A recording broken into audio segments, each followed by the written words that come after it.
La pistis Sophia se refiere así a esta oposición absoluta. Donde está el día, no existe la noche. Donde está la noche, no existe el día. Sálvame de la materia de estas tinieblas.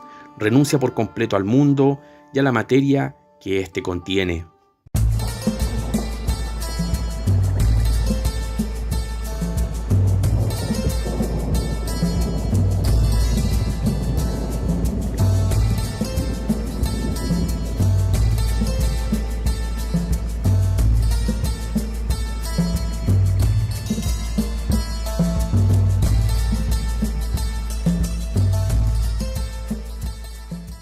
Para Cerinto, uno de los primeros gnósticos cristianos, el mundo no es obra del Dios Supremo, sino de un poder que hasta ignoraba la existencia de la divinidad superior a todas las cosas.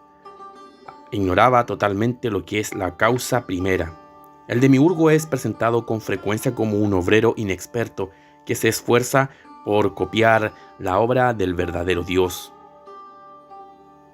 Dice Hipólito: los marcosianos, discípulos de Marcos, de la secta de los valentinianos gnósticos, dicen que el demiurgo quiso imitar a la naturaleza infinita, ajena a todo límite y a todo tiempo, el Odgoade superior, pero que no pudo reproducir su estabilidad y su perpetuidad porque él mismo era fruto de una imperfección. Para aproximarse a la eternidad del Ogdoade, creó tiempos, momentos, series innumerables de años, imaginándose que mediante esta acumulación de tiempos imitaba a la infinitud de aquel Dios superior e incognoscible. Aquí tenemos también una referencia a Cronos, aquel ser que, Cronos, uno de los primordiales titanes, que era padre del tiempo, ¿no? Aquí podríamos estar aludiendo a que estas entidades están totalmente adheridas a lo que es el tiempo y el tránsito del tiempo, pero estarían ciegos a poder percibir algo mucho mayor que eso. El gran gnóstico Marción, para él, la doctrina del demiurgo se convierte en un dualismo riguroso. Al creador del mundo visible se opone el Dios desconocido, ajeno, invisible y oculto, trascendente. El primero es el Dios justo de la Biblia y el segundo es el Dios bueno, anunciado en el Evangelio. ¿No es evidente que Cristo se presenta como el Hijo de un Dios desconocido y absolutamente bueno, que Jehová del Antiguo Testamento es todo lo contrario de un Dios de pura bondad? Marción interpreta las Escrituras de un modo más literal, del modo más literal posible. A diferencia de otros grandes gnósticos, está muy lejos de ser un alegorista. Para él, el Antiguo Testamento no es en absoluto una sucesión de meros mitos, y aún menos una sucesión de mentiras. Es el relato de una historia verdadera, pero horrible, la de la dominación tiránica del Creador sobre el mundo y los hombres. Apeles, un discípulo de Marción, dirá lo siguiente: responsable de la creación material y de la ley mosaica, este Dios creador de la materia y el orden establecido se opone de manera absoluta al Dios supremo que permaneció desconocido para el mundo hasta la revelación cristiana. Es el Dios de los sacrificios sangrientos, el de las batallas y el de las masacres. Marción utiliza muchos episodios atroces del Antiguo Testamento. Por ejemplo, el episodio en que Josué, por orden de Dios, manda a asesinar a todos los habitantes de todas las ciudades conquistadas por los hebreos. No es, sin embargo, el diablo o un Dios profundamente malo, al menos para Marción, porque otros gnósticos no dudan en afirmarlo, sino que es el Dios de la justicia estricta e implacable, muy inferior a la bondad, por el contrario, infinita del Dios supremo. Es el que creó el mundo a partir de una materia preexistente. El Dios del Antiguo Testamento ignoraba que había otro Dios, el Dios verdadero, por muy encima de él mismo. El marcionismo tardío distinguirá tres cielos. El primero es inaccesible, residencia del Dios exterior, Etzanger. El cielo intermedio, dominio del Dios justo, del Génesis y de la ley, y el mundo terrestre que se halla bajo el dominio de los poderes materiales y del demonio. Apeles, quien escribió estas pequeñas palabras, fue un discípulo de Marción que no conservó el dualismo radical de su maestro. Decía que solo el Dios bueno merece ser llamado Dios. Los demás dioses son ángeles y por lo tanto son sus criaturas. La mayor parte de los gnósticos cristianos identifican al demiurgo responsable de la creación del mundo visible y del encierro de las almas en la carne con el Dios de los judíos. La divinidad suprema incognoscible no debe ser confundida con el Dios inferior del Antiguo Testamento. No todos adoptan una posición tan hostil como la de Marción, pero a excepción de los gnósticos judaizantes, el Dios de la Biblia no es identificado nunca con la causa primera. He aquí, a título de ejemplo, lo que nos dice el gnóstico valentiniano Ptolomeo, quien adopta una de las posiciones que más matices presenta. Pues si esta ley, la de Moisés, no ha sido establecida ni por el Dios perfecto mismo, ni tampoco por el diablo, este legislador debe ser un tercero, distinto de los otros dos. Es el demiurgo y el creador de este mundo y de todo lo que contiene. Difiere de las otras esencias, es un intermediario entre ellas. Se le dará con justicia el nombre de un intermediario. Podemos decir que el antibiblismo de los gnósticos no se haya asociado a ningún sentimiento antisemita particular. El antisemitismo, actitud racista, ataca a los judíos en tanto personas, y no por sus creencias religiosas. Los gnósticos aquí veían en la creencia religiosa, en la cosmovisión de aquel Dios hebreo, a aquel demiurgo, exculpando totalmente a su pueblo de cualquier acción de este demiurgo. Aquella fuente original de toda la vida se tiende entonces a dualizar toda la realidad. Al no conocer entonces a aquel Dios originador de todas las cosas, aquella inteligencia que pueda ser detectada como originadora del universo y de las conciencias humanas y de toda conciencia posible, es entonces donde se tiende a dualizar el mundo, a hablar de dos polos opuestos y a veces irreconciliables de la realidad.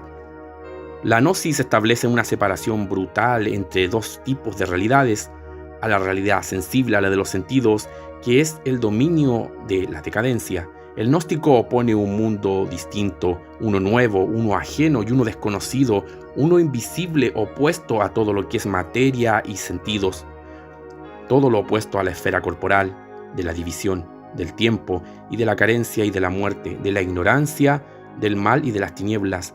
Opone la esfera de lo inmaterial y de la unidad, de la eternidad, de la plenitud, de la vida, del conocimiento, del bien y de la luz. La Pistis Sophia se refiere así a esta oposición absoluta. Donde está el día no existe la noche, donde está la noche no existe el día. Sálvame de la materia de estas tinieblas, renuncia por completo al mundo y a la materia que éste contiene. Los gnósticos se consideran a menudo ajenos, en griego alógenes, queriendo indicar con ello que constituyen una raza particular, la que está separada de los demás hombres porque participa del mundo superior, que es un mundo lejano y luminoso. Pero el mal no consiste solo en la separación, sino también en la mezcla, en la confusión de dos naturalezas opuestas. A consecuencia de una catástrofe cósmica, resulta que la luz se halla aprisionada ahora en las tinieblas. Y así dirían los demonios según un texto gnóstico anónimo. Nosotros tomamos una porción del cielo, la mezclamos, la fundimos con una porción de la tierra y con ella hemos fabricado al hombre. El demiurgo, a quien se llama frecuentemente con los nombres hebraicos de Yaldabaoth, hijo del caos o Sabaoth, dios de los ejércitos, para mostrar que no es otro que el dios del Génesis, suele ser representado como un ser demoníaco, quien con el objeto de animar a la Jerusalén terrestre y materialista, arrebató un rayo al padre de los orígenes y según la doctrina de diversas sectas gnósticas como los docetistas y los carpocranianos, por ejemplo, es este ser demiúrgico el que atormenta a las pobres almas haciéndolas pasar por inacabables transmigraciones en diversos planos energéticos tras dejar este mundo. Algunas cosmogonías gnósticas son muy complejas. El gnóstico Justino afirma en su libro Baruch que en el origen de las cosas se hallan tres principios increados: el Padre Supremo, en principio masculino, privado de toda presciencia del futuro, Elohim. Y así también un principio femenino, igualmente privado de presciencia, Edén. Los amores de Elohim y de Edén dieron origen a los ángeles de los cielos inferiores, quienes extrajeron los seres animados del cuerpo de Edén. Pero esta última, despechada por el abandono de Elohim, se venga sobre lo que este principio dejó sobre la tierra, el espíritu, Neuma, que reside en el hombre. El apócrifo, literalmente libro secreto de Juan, relata con muchos detalles el modo en que Yaldabaoth Saclas creó los cielos y la tierra por medio de muchas entidades dotadas de formas animales o monstruosas. A estos poderes maléficos se oponen otras entidades, esta vez luminosas, pero tan polimorfas como las anteriores. Sin embargo, es fácil descubrir bajo esta proliferación de entidades una doctrina bastante simple. Por un lado, la luz, y por otro, las tinieblas. Entre ambas, los setianos introducen un principio intermedio, el espíritu. Por diversos que sean los sistemas de conocimiento y de cosmovisión de la Gnosis, esta se apoya en una oposición fundamental, la que existe entre la realidad suprema, trascendente e inaccesible, y el mundo inferior, corrompido y corruptor. Los setianos entonces asimilan el cielo y la tierra a una matriz, a un todo en constante dinamismo. El demiurgo también es representado por un ser monstruoso, un pulpo que aprisiona al mundo o un reptil con cabeza de león, de cerdo o de asno. Es este, sin duda, el origen de la acusación romana contra los cristianos que adoran a un dios con cabeza de asno. Paréntesis. Creo haber visto en algunas páginas de QAnon aquel, supuesto informante que levantó todo un movimiento pro-Trump, que tras la primera elección, donde Trump gana la presidencia, hablaban de que aquel Yaldabaoth había sido derrotado y tenían como símbolo un pulpo.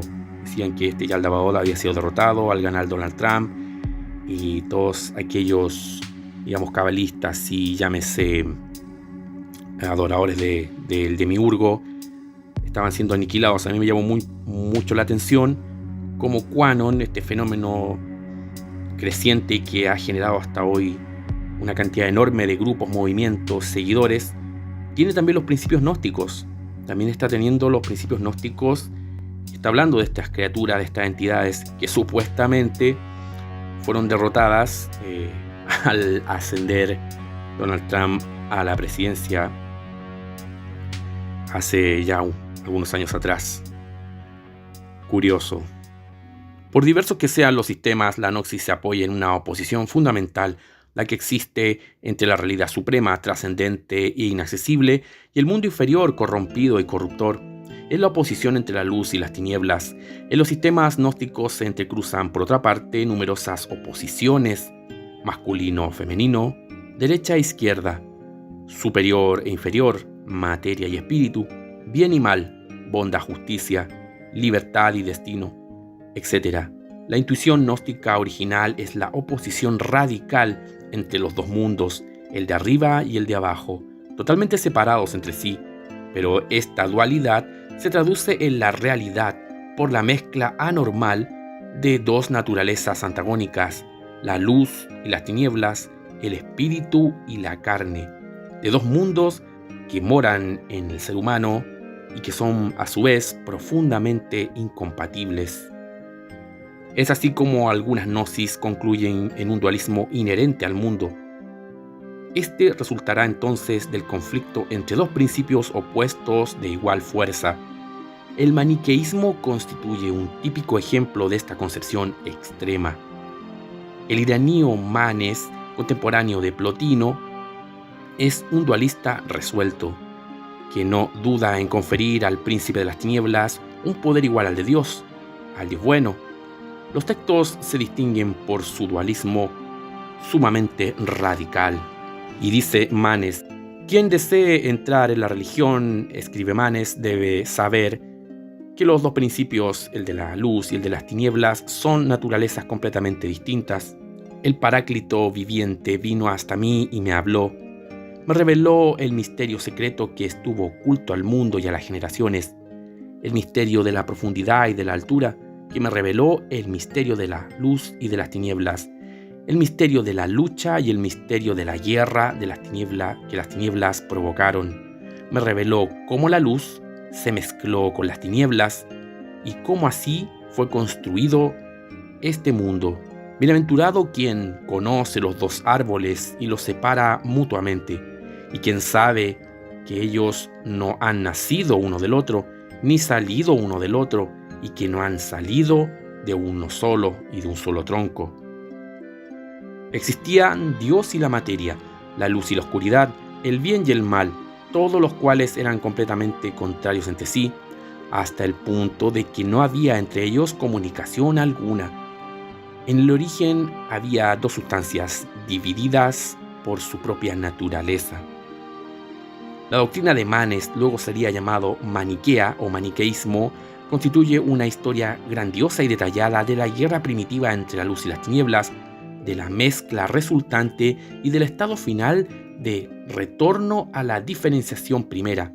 Es la teoría de los tres momentos: el momento anterior, en que los dos principios existen separadamente; el momento intermedio, en que se produce la desastrosa mezcla de la luz y las tinieblas; y el momento final, que es el retorno a la separación. En el origen había dos mundos distintos a pesar de la existencia de una frontera común, el reino luminoso del Padre de la grandeza y de sus eones, que se extiende sin límites hacia el norte, el oeste, el este y hacia arriba; y el reino del príncipe de las tinieblas, que se extiende sin límites hacia el sur, hacia abajo, y que se hunde como una cuña, pero sin que haya penetración real, en el dominio de la luz. Ambas regiones son descritas con gran lujo de detalles.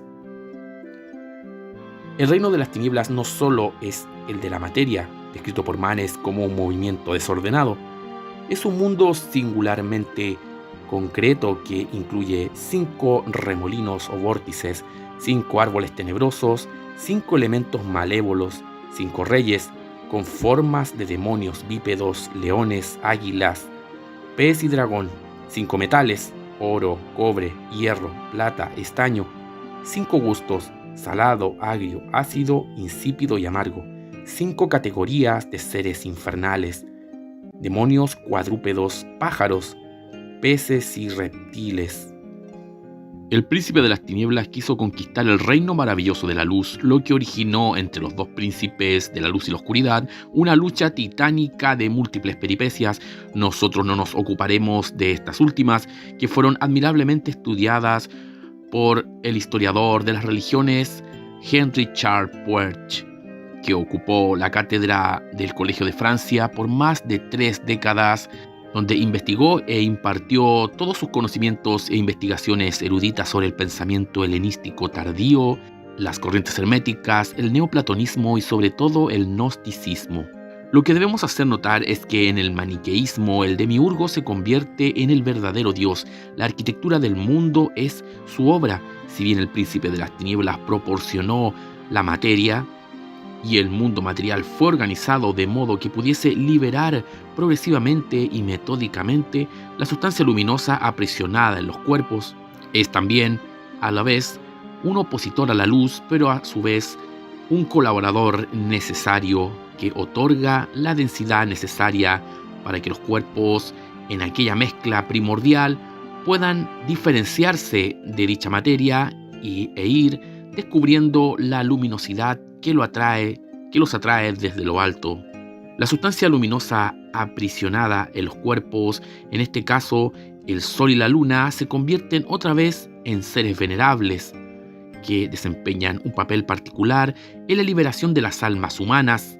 No son solo astros que brillan o reflejan el brillo de otros astros, sino que también esconden en las ideas, en los conceptos, en las emanaciones espirituales, aquellos seres de luz, aquellas inteligencias luminosas que yacen escondidas en las meras apariencias. Es también una alusión a lo que Platón hablaba sobre las ideas y las meras apariencias de estas o las proyecciones en la densidad de la materia, tras la luna y el sol, tras los seres del universo densificados en las formas, habría también un entendimiento, un portal y un camino hacia aquellas dimensiones luminosas de las cuales emanan las formas y todas las esencias. Y como volvemos a decir, el sol y la luna se convierten otra vez en seres venerables, que desempeñan un papel particular en la liberación de las almas humanas. En el mundo, la luz divina es omnipresente, aunque se halle profundamente mezclada con las tinieblas. El universo, nos dice Manes, es el sitio donde se curan los cuerpos luminosos, donde se curan y van aprendiendo progresivamente cómo ir liberándose de la materia. Pero es al mismo tiempo la prisión donde los oscuros demonios quedan encadenados. El maniqueísmo es la forma más radical del dualismo cosmogónico, donde pone al mismo nivel las fuerzas de la oscuridad junto a las fuerzas de la creación. Se prefiguran ambos dioses al mismo nivel. Ya no es el Dios creador, omnisciente e inalcanzable, y la sucesión en la materia de aquel demiurgo creador, sino ambas fuerzas, según Manes, están equiparadas y pueden ser incluso duales, y pueden ser incluso complementarias o una el reflejo opuesto de la otra. También los cátaros en la Edad Media, que creían, como sus antepasados los maniqueos, que la luz y las tinieblas formaban en el origen dos principios separados y que se debe a una catástrofe cósmica que una parte de la sustancia luminosa haya sido aprisionada en aquella parte material y tenebrosa de las tinieblas. Muchas gnosis llegan a conclusiones semejantes, pero existen algunas, sin embargo, que se resisten a pasar del reconocimiento de un dualismo de facto a un dualismo de derecho, circunstancia que debemos tener en cuenta. No todos asumirán la dualidad a simple vista, sino que pondrán en juego y en duda cómo poder comprender lo que es dual. ¿Dónde empieza la materia? ¿Dónde termina la luz? ¿Dónde empieza el espíritu? ¿Dónde empieza la carne y el mundo físico? Si te gustó el video, suscríbete y comparte. Dale like y presiona la campanilla y así podrás saber en qué momento estamos subiendo nuevo material a nuestro canal. Un fuerte abrazo y hasta el próximo video. Si deseas apoyarnos para seguir haciendo una diferencia con nuestros contenidos en YouTube, las opciones estarán en la descripción del video. Muchas gracias y nos vemos pronto.